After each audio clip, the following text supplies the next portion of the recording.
To His Coy Mistress by Andrew Marvell. The title foreshadows and hints that the poem is likely about a man's woman friend that he admires very much, but she's likely shy, as hinted by coy in the title. Had we but whirled enough in time, this coyness lady were no crime. We would sit down and think which way to walk and pass our long love's day. Thou by the Indian gang's side shouldst rubies find, I by the tide. Of Humber would complain I would love you 10 years before the flood, and you should, if you please, refuse till the conversion of the Jews. My vegetable love should grow faster than empires and more slow.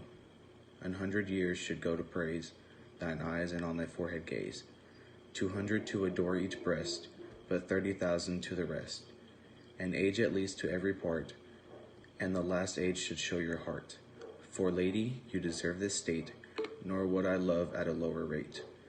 But at my back I always hear time's winged chariot hurrying near, and yonder all before us lie deserts of vast eternity.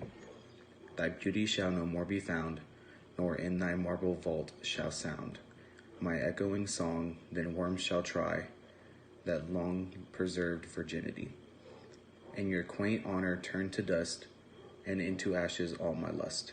The graves of fine and private place, but none I think do there embrace. Now therefore, while the youthful hue sits on thy skin like morning dew, and while thy willing soul transpires at every pore with instant fires, now let us sport us while we may, and now like amorous birds of prey, rather at once our time devour, than languish in his slow chapped power. Let us roll all our strength and all our sweetness up into a ball, and tear our pleasures with rough strife through the iron gates of life. Thus, though we cannot make our sun stand still, yet we will make him run. The poem follows a rhyme pattern of AA, BB, CC, and so on. There's many instances of symbolism throughout the story, such as when Marvell writes, my vegetable love should grow, when he really means that his love for the girl he's admiring is what's growing. Another instance would be, but at my back I always hear time's winged chariot hurrying near.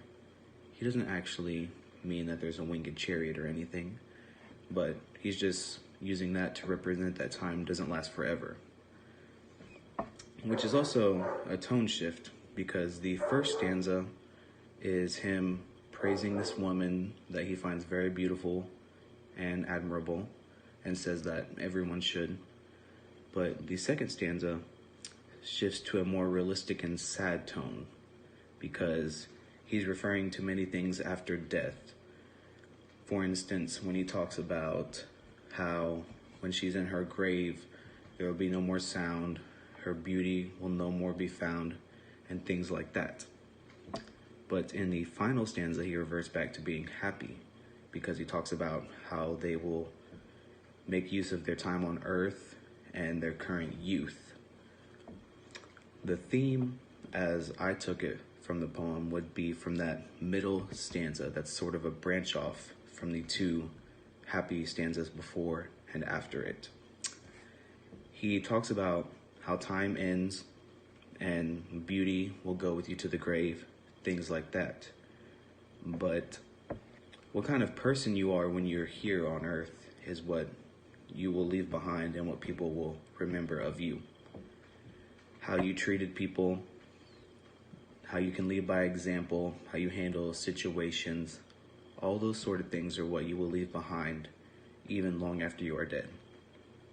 You will change many people, and those people can even change people, and so on and so forth, leaving a lasting impact of you here on this earth.